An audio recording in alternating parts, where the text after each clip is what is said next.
So, ayan yung itsura ni ate after niya lumabas dun sa isang templo. So, unang templo na puntahan niya, nilagyan ako ng color orange sa noo. Pero hindi ko talaga alam kung anong tawag dyan. Kung ano man yung tawag dyan, please comment. Comment yun na lang kung ano siya para alam ko. Tapos, ayan, yun ang itsura niya. May mga tindahan, may mga stall. Kasi mukha lang talaga siyang Divisoria. Pero ang pinagkaiba lang is, dito sa lugar na to, malamig. Tapos, medyo maluwag pa siya. Sa Divisoria kasi masikip. Tapos, dyan, na makikita mo maraming Indian. Sa Divisoria kasi parang marami ka makikita doon. Siyempre, Pinoy at saka Chinese. Pero okay naman dito kasi hindi siya yung parang, hindi siya mabaho. At saka, dito naman sa video na pinapakita ko, hindi rin naman mukhang mabaho. Di ba mukhang malinis siya? Siguro may kalat dahil public siya. May mga tao, may mga bata, ganyan. Pero, malinis siya. Tsaka hindi siya mabaho. Wala siyang amoy. Kahit minsan may mga nakakasalubong akong mga Indian, hindi naman sila talaga ganun mabaho. Hindi siya yung talagang aalingaso na maamoy mo. Ewan ko, sa akin lang yun na based lang yun sa na-experience ko. Okay sila, wala akong masabi.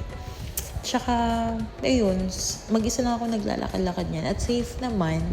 So, parang wala namang problema na maglakad-lakad ka dyan. So, ayan. Bali, natong time na to, papunta na ako sa susunod na... Saan ba papunta? Papunta na ako sa susunod na temple.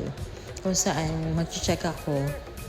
Hindi ko na mahanap yung video nung next temple na pinuntahan ko. Kasi parang na-post ko na yata siya. Hindi ko na makita. Pero kung makita ko man siya, ipopost ko na lang din siya. Kasi kailangan na rin siyang burahin. Pero diba, okay naman siya. Okay naman yung lugar. Hindi siya ganun na parang dangerous. Hindi. Tapos, dito naman makikita nyo na ang tagal. So, ito, makikita nyo na nga na nakapaan ako kasi bali sinurrender ko na yung tsinelas ko dun sa parang baggage counter kasi papasok ako sa panibagong templo. Pero this time, kailangan ko muna magpugas ng kamay at lublog ng paa sa tubig kasi kailangan daw pagpapasok ka sa temple, malinis ka. Parang sinabi sa akin ng jowa ko before na kailangan pag pupunta ka sa templo or pupunta ka sa simbahan, kailangan malinis ka kasi haharap ka sa Diyos at hindi pwedeng madumi ka. So, ayun, tamang hugas ng kamay si ate at may pasabon sila, diba? Gusto mo yarn? Tapos, after niya, nagpunta na ako dun sa parang lubluban ng paa. Pero mga sobrang lamig niya na. Sobrang lamig niyan. Tapos yung parang bin na yun, may mga nakalagay na tela dyan, which is mamimili ka lang para cover yung ulo mo. Kasi parang pagpapasok ka ng temple, kailangan may cover yung ulo mo.